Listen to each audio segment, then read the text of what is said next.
मुझे अकेला छोड़ दोगे, है ना? राहुल चीख पड़ा। तभी कमरे की दीवार पर खून से लिखी एक और लाइन बन गई और वो भागा।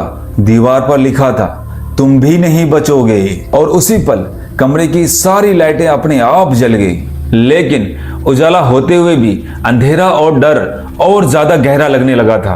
वो लड़की अब राहुल के सामने खड़ी थी। उसके पैर जमीन को नहीं छू रहे थे, मानो वो हवा में थोड़ी सी तैर रही थी। उनके चेहरे बाल से ढके हुए थे और उनमें से खून टपक रहा था। राहुल अब पीछे हटता गया। तुम कौन हो? उसकी आवाज कांप रही थी। लड़की ने धीरे धीरे से अपना चेहरा ऊपर किया और बोली, मेरा नाम अंजलि है। मानो उसकी आवाज टूटे हुए रेडियो जैसी आवाज आ रही थी। मेरा नाम अंजलि है, मैं यही मरी थी।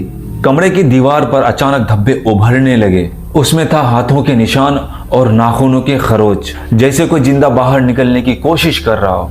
अंजलि बोली, उन्होंने मुझे बंद कर दिया था 3 दिन 3 रात, बिना खाना बिना पानी के। ये सुनकर राहुल की आंखों में आंसू निकल आए। प्लीज, मैं तुम्हारी मदद करूंगा, उसने कांपते हुए कहा। अंजलि मुस्कुराई, लेकिन उसकी मुस्कुराहट इंसान जैसी नहीं थी।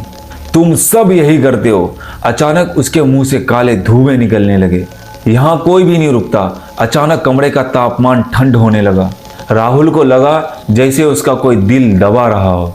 ये सुनकर अंजलि उसके बहुत करीब आ गई और उनके मुंह से सड़ी हुई बदबू आने लगी और वो बोली, अब तुम भी मेरे हो। मानो राहुल की आंखों के सामने सब कुछ घूमने लगा। उसे लगा कमरे की दीवारें पास आती जा रही हो।